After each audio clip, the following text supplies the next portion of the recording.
Please আমাকে ক্ষমা করে দাও।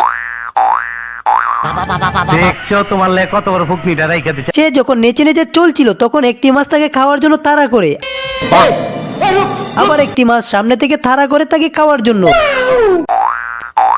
আহো বাতিজা, দুইজন যখন লাফ দেয় তাকে ধরার জন্য, তারা একে অপরের মুখের ভেতর ঢুকে পড়ে। শিকারী মাছ দুটোকে একসাথেই জালে আটকে ফেলে। এক মুঠো মাছ আসে তাকে খাওয়ার জন্য, তাকেও শিকারী বন্দি করে ফেলে। মাছটি মুঠো হতে জালটি ছিঁড়ে যায়। এক ঘুমন্ত মাছকে সে গান শোনাচ্ছিল।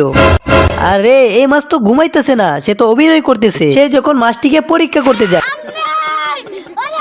জালটি ছিঁড়ে যাওয়ার কারণে এই মাছটিকে সে জালে আটকাতে পারেনি, বরং সে পোকাকে খেয়ে ফেললো। এই লোকটি মাছটি ধরে তার পেট থেকে পোকাটিকে বের করে তাকে চিকিৎসা দিয়ে সুস্থ করে ফেলে।